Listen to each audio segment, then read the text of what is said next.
অনেকদিন ধরে ক্রুসারের সাথে কোনো প্রকার ম্যাচ পড়ে না, তো আজকে হঠাৎ করে যখন আমি ম্যাচ স্টার্ট দিই ঠিক আমার অপোনেন্টে একটা বিখ্যাত কুখ্যাত ক্রুসার পড়ে। ইনি অবশ্য ডান পাশে খেলতে অনেক পছন্দ করেন, যার কারণে ডান পাশে সবগুলো সাজাই রাখছে।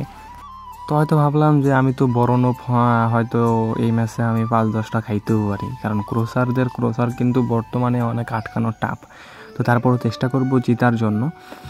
তো ম্যান মার্কিং শো আমি কিছুই করলাম না, দেখি সে কীরকম ক্রুসার আর কি। অন্য কেউ হলে এখানে আমাদের কিন্তু ম্যাচ স্টার্ট হয়ে গেছে, তার উইঙ্গের সাথে ম্যান মার্কিং করে দিত। আচ্ছা যাই হোক, তো ভাবলাম যে বুলেটাইকে একটু শিক্ষা দেওয়ার চেষ্টা করব, সেই সাথে গোল বেশি খাওয়ার চেষ্টা করব।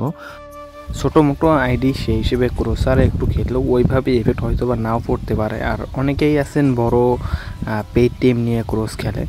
তো এখানে মোটামুটি ভালো একটা খেলা চলতেছিল আমাদের মধ্যে। ছোট টিম হিসেবেও কিন্তু অনেক ভালো খেলতেছিল। তার মোটামুটি টার্গেটই ছিল শুধু উইঙ্গারে বল বের করার। তো হঠাৎ করে গ্যানাব্রি কিন্তু এখানে বের হয়ে যায়। তো বেরোর পর একটা ডাইরেক্ট ক্রস করে, একটা ক্রসেই কিন্তু এখানে একটা গোল পেয়ে যায়। অ্যান্ড সেই সাথে আমি দেখতে পারতেছি সে কিন্তু খুব অ্যানিমেশন মারতেছে। তো অ্যানিমেশন গেমেরই একটা অংশ, অ্যানিমেশন মারতেও পারে। তো ভাবলাম অ্যানিমেশন যেহেতু মারতেছে, আমারও গোল দিয়ে অ্যানিমেশন মারা দরকার। এই জন্য আমি গোল দেওয়ার ওয়েট করতেছিলাম। আর এখানে অপোনেন্ট যেহেতু ক্রসার বারবার সেই কিন্তু উইঙ্গারের দিকেই বল নিয়ে যাচ্ছিল। তো এখানে একটা 1-1 করে কিন্তু গ্যানাব্রি বের হয়ে যায় এবং একটা ক্রস করে। আমি ভাবছিলাম গোল হবে, কিন্তু হয় নাই। তো আমি এখানে ক্লিয়ার করতে চাইছিলাম, কিন্তু ক্লিয়ার হয় নাই। সেই সাথে কিন্তু এখানেও একটা গোল খেয়ে যাই। আমি 18 মিনিটে 2টা গোল কনসিড করিব। তো ভাবলাম যে হয়তো 4-5টা খেয়েই যাব, বুদ্ধি নাই। বারবার অ্যাটাক করেও কাউন্টার করেও কোনো প্রকার সুফল পাচ্ছিলাম না। তো এখানে 22 মিনিটের মাথায় কিন্তু অপোনেন্ট একটা মিস পাস করে বসে, যার কারণে কিন্তু এখানে আমি পেড্রি ফাঁকা একদম বল পেয়ে যাই। সেই সাথে এমবাপ্পেকে বল দেওয়ার সাথে সাথে কিন্তু সে রান করে একদম ফিনিশ করে দেয়। তো সে কিন্তু সেলিব্রেশন দিয়েছিল, ভাবলাম আমি তার ফিরতে একটা সেলিব্রেশন দিয়ে দিই। তো এমবাপ্পের এই কার্ডটা কিন্তু অনেক জোশ খেলে।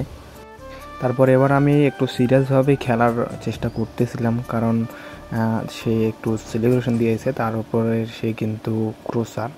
তো নিয়ত ছিল যে তাকে একটু তার ক্রসকে বিট করে আর কি ম্যাচটা জেতার জন্য।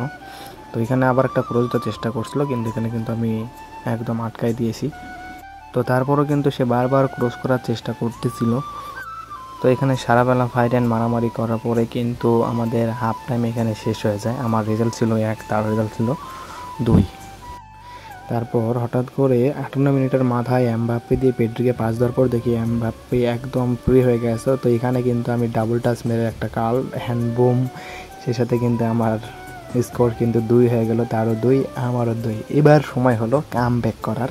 তো চেষ্টা করে দেখি কাম ব্যাক হয় কিনা, আদৌ কাম ব্যাক হবে কিনা।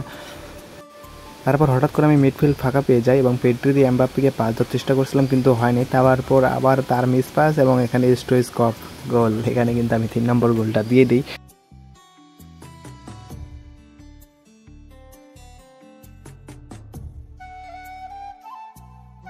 ছিয়াশি মিনিটের মাথায় কিন্তু আমি আবারও চান্স পেয়ে যাই। এমবাপ্পে দিয়ে আমি বেলেতিকে একটা পাস দিয়ে দিই, বেলেতির ক্রসে কিন্তু এখানে এমবাপ্পে আর একটা গোল দিয়ে দেয়। সেই সাথে আমাদের রেজাল্ট কিন্তু হয়ে যায় 4-2। আমি কিন্তু তার থেকে 2 গোল আগায় আছি। তো বেলেতি কিন্তু অনেক ভালো ক্রস করে, তারপরও সে ডিফেন্ডিংও কিন্তু অনেক সেরা। তো এইখান থেকে অপোনেন্ট কিন্তু আবারও ক্রস দেওয়ার চেষ্টায় ছিল, বরাবরই সে পুরোপুরি ম্যাচই ক্রস খেলার চেষ্টা করছে। তারপর এখান থেকে কিন্তু 89 মিনিটের মাথায় আমরা একটা চান্স পাই। এখানে গুটির কাছ থেকে বল দেব্রুনার কাছ থেকে টরেসের কাছে বের করতে চাইছিলাম, কিন্তু হয় নাই, কিন্তু তার এখানে মিস পাস ছিল। তো তারপর আমি এখানে এসে কিন্তু একটা কার্ল করে বসি, কিন্তু তার ডিফেন্স কিন্তু সেটা আটকিয়ে দেয়। তারপর এখান থেকে ভান্ডারবার্ট বলটা পায় এবং একটা শট দিয়েছিলাম, কিন্তু হয় নাই, কিন্তু এমবাপ্পে কিন্তু এখানে একটা দারুণ একটা ফিনিশিং করে। তো এর সাথে কিন্তু আমাদের ম্যাচের রেজাল্ট 5-2 হয়ে যায়, 3 গোল লিডে কিন্তু আমি শেষ পর্যন্ত ম্যাচটা জিতি। তো এই ছিল আজকের এই ম্যাচ। তো আশা করি ম্যাচটার মধ্যে ভালো ফাইট হয়েছে। তারপরেও বলতে হবে যে শুধু ক্রস করলে কিন্তু ম্যাচ জিতা সম্ভব না, সব দিক দিয়ে খেয়াল রেখে কিন্তু ম্যাচ খেলতে হবে। তো যাই হোক, শেষ পর্যন্ত ম্যাচটা ভালোই হয়েছে। ধন্যবাদ সবাইকে।